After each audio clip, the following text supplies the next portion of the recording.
Bagaimana hukum ketika sahur tiba-tiba azan? Apakah makanannya harus dimuntahkan? Itulah gunanya imsak. Imsak. Pas sedang makan,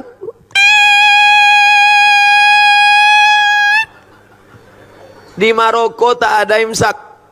Rupanya imsak itu cuma ada mazhab Syafi'i. Maroko mazhabnya Maliki, tak ada. Jadi kami makan aja. Makan. Pas sedang makan, Allahu Akbar, Allahu Akbar.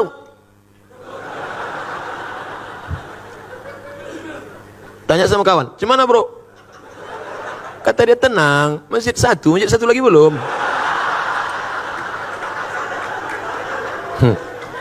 Barulah saya paham makna imsak. Imsak itu artinya lampu kuning 10 menit agak-agak 50 ayat sebelum azan subuh, mulut sudah steril bersih.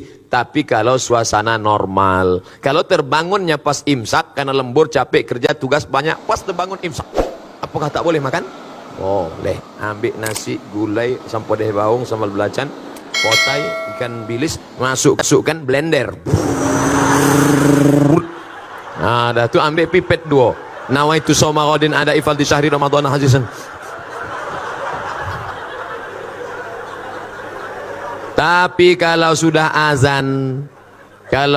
azan berkumandang, ada makanan dimuntahkan. Karena kalau sampai dia telan waktu azan, karena azan sudah masuk waktu terlarang. Kulu, makanlah, washrabu, minumlah, hatta yatabayyana lakumul khaitul abyadu minal khaitil aswadi minal fajar, sampai terbit fajar. Terbit fajar azan subuh. Kalau sudah azan subuh, tekunyah muntahkan. Jangan mentang-mentang ketua masjid ditelepon muazin. Jangan kau azan dulu ya.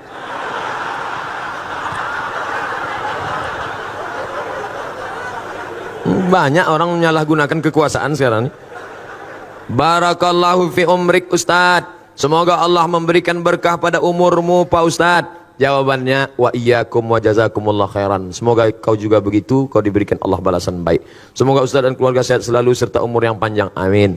Mau tanya, apa hukumnya seorang TKW pergi melaksanakan haji umrah? Karena ada yang bilang katanya hukumnya dayus. Mohon penjelasannya Pak Ustaz. Dayus itu orang yang tak ada rasa cemburu kepada anak, pada bini. Bininya keluar rumah tak menutup aurat. Pak, tadi ku tengok bapak, istri bapak dibawa orang. Biarlah, tak apa-apa. Dibawanya ke hotel tadi Pak, kau aja baru tahu, aku diam aja gitu. Itu dayus tuh.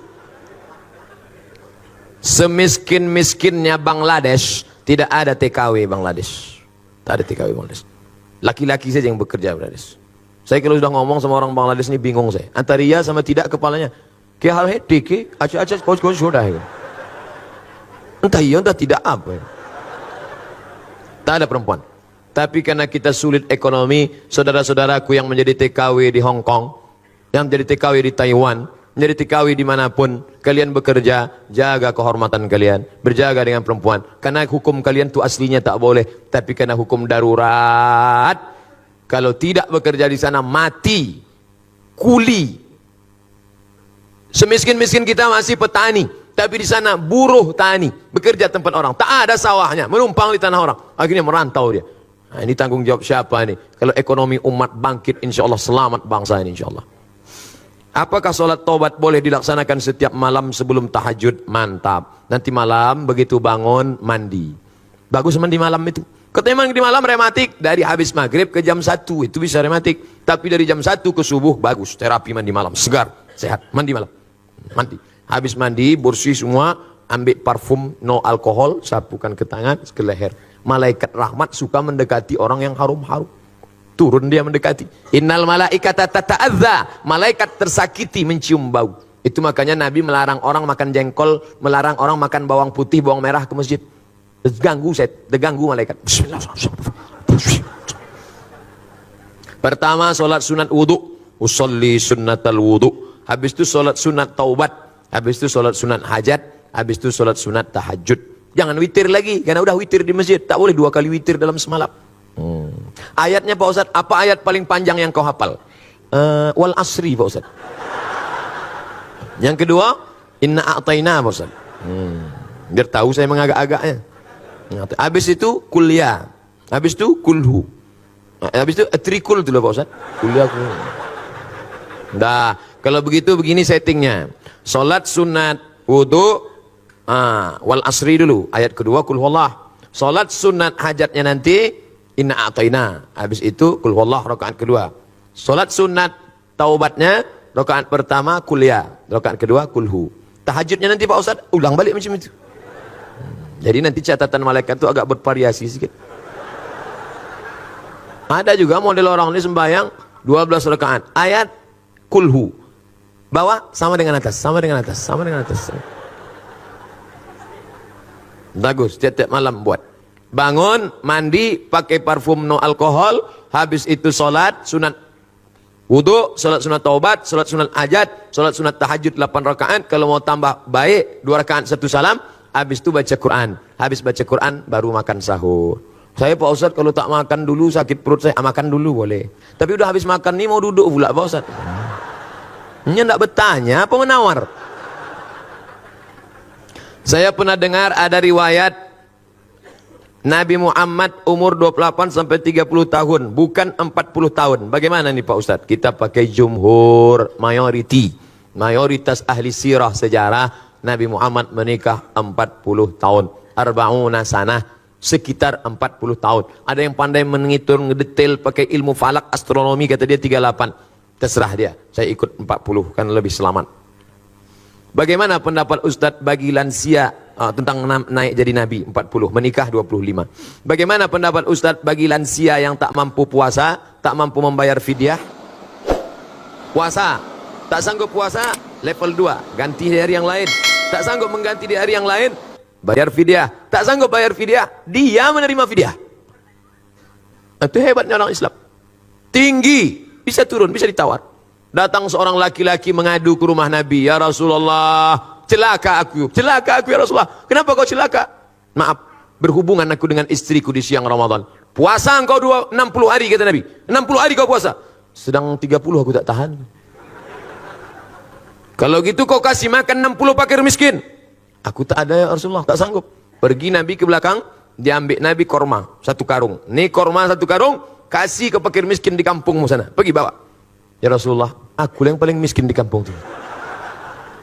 Hatta badat nawajizuhu, Nabi tertawa sampai nampak gigi gerahamnya. Jadi jangan kalian bayangkan Nabi itu serius. Neraka, neraka. Nabi tersenyum hatta badat nawajizu, sampai nampak gigi geraham.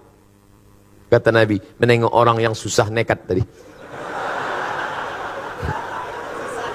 Jadi tak ada di kampung itu lebih susah dari engkau. Tak ada ya Rasulullah. Ambillah kurma ini, bawa kasih anak bini di rumah. Gitu, Nabi.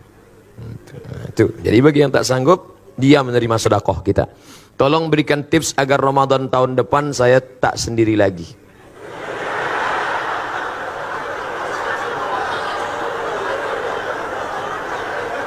Pertama, dekati Ustadz. Dekati Ustadz. Ustadz Noki, Ustadz siapa, tanya dia, Ustadz ada stok-stok Ustadz. Tolong dulu Ustadz, aku cukuplah tahun ini bangun pakai jam weker nih. Aku takut tahun muka pakai mercun lagi nampak. Kalau bisa ada yang membangunkan Pak Ustadz. Ustadz ini banyak stok ini. Ustadz banyak.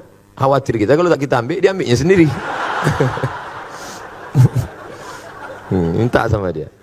Tapi jangan lupa doa. Skenario ilahi begitu indah. Kalau tak percaya tanya sama orang-orang tua kita. Coba datangi Pak Arifai Rahman, tanya beliau, Pak, gimana Bapak jumpa ibu dulu? Ceritanya pasti indah. Beda sama orang sekarang. Orang sekarang tanya, Bang, iya, gimana Bang jumpa kakak dulu? Salah sambung.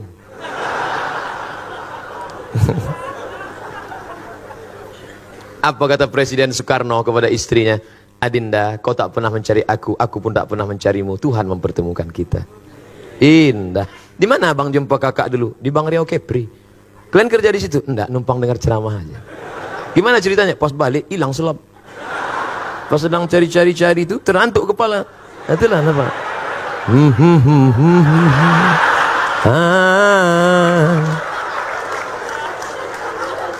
Indah. Bagaimana cara untuk mengganti puasa tahun lalu sementara jumlah puasa diganti tak ingat? Umur berapa sekarang? Umur 30 Pak Ustaz. Akil balik umur berapa? 10 Pak Ustaz. Berarti 20 tahun yang error nih. Iya. Dulu puasa berapa hari dalam sebulan? Biasanya saya ambil pangkal tengah ujung, Pak Ustaz. Nah, hitunglah. Berarti dapat disimpulkan selama 10 tahun, setahun cuma 27. Kali 10 berarti 270. 270 kali 3. Ah, itulah ganti. Banyak tuh Pak Ustaz. Siapa nyuruh tinggalkan?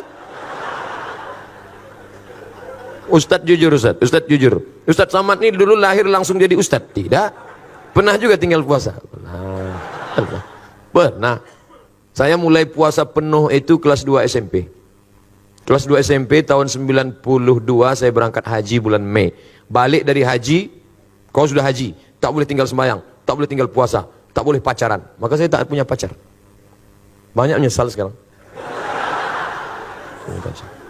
Itu pula manfaatnya kita haji muda itu menjaga diri kita. Jadi sebelum itu ada juga tinggal berapa hari. Saya sedang puasa, datang kawan bawa soto Medan. Mat, ayo makan, puasa aku bilang. Ini ha kita. Kata dia. Wah nengok soto Medan. Tapi dah saya ganti dah. Ganti dah. Mak saya tanya, Mak, waktu mak mengandung aku berapa hari tinggal puasa? Dulu kau sakit-sakitan dalam perut. So tiap hari sakit. Maka 30 hari aku tak puasa. Menyusukan tahun pertama 30 hari. Menyusukan tahun ketiga 30 hari. Jadi untuk aku berapa hari mak tak puasa? 90 hari. Ganti mak. Setahun mak saya puasa Senin Kamis lunas. Senin Kamis, Senin Kamis, Senin Kamis, Senin Kamis 8 hari. 10 bulan 80 hari. Tambahnya 8 hari lagi bulan 88. Tambahnya 1 selesai. Sudah lunas hutang puasanya. Umurnya berapa? 70 tahun. Tapi tak saya paksa. Yang pula mak kita terpaksa. Ini ada jamaah ini umur 80 dipaksa. Saya paksa mak saya puasa puasa. Kenapa kau paksa? Saya dulu dipaksanya. Ini tak betul. Jadi bapak yang punya utang 270 hari, kalau istiqomah puasa Senin Kamis, setahun lunas. Dan orang yang puasa sehat. Sumu tasihhu, puasa kau akan sehat. Ini darah ini berat. Darah ini berat menyembur dari jantung naik ke otak. Kenapa darah berat? Karena ada minyak di dalamnya. Minyak itu apa? Kolesterol. Kenapa berat ini di dalam? Kenapa? Karena di dalamnya ada gula. Gula membuat darah beku. Kenapa dia? Diabetes mellitus. Saya tanya, Pak, berapa umur Bapak? 80 sekian Ustaz Somad. Saya tengok Bapak sehat aja. Iya. Apa rahasianya Pak? Saya tak pernah makan goreng-gorengan Ustaz. Kami sayur tak pakai santan, tak ada kolesterol. Sayur bening, tak pakai minyak. Bayam ini bening. Kemudian ikan itu dipanggang, tidak pakai minyak. Minyak bekas dipakai 2 kali, 3 kali. Itulah penyakit. Rupanya itulah rahasianya. Sayurnya bening, minyak ikannya dibakar. Nah, itu dialog kami waktu di Tembilahan dengan Pak Irahman. Udah saya ambil tuh, maka saya sehat sekarang. Apakah infus transfusi darah membatalkan puasa? Baca bukunya 30 fatwa seputar Ramadan. 30 fatwa seputar Ramadan. Download di Play Store. 30 fatwa seputar Ramadan. Penulisnya Somad LC. Di situ disebutkan fatwa Syekh Qardawi. Kalau suntik obat tak batal. Suntik obat tak batal. Darah diambil tak batal. Tapi kalau infus batal. Karena infus itu makanan. Jadi kalau ada bersuntik obat sakit demam batuk tak batal. Tapi kalau infus, karena kalau orang-orang kaya, orang berduit, masuknya 2 botol. Habis itu keluar deh. Nah, upaya udah 2 botol masuk. Pas buka bapak tak buka, sedikit aja. Udah kenyang duluan. Nah, oleh sebab itu maka suntik obat tak batal, suntik infus batal. Itulah kaji kita, mudah-mudahan menambah amal soleh. Buah dari pengajian adalah berubah perilaku amal. Kalau banyak mengaji, amal tak berubah, mubazir.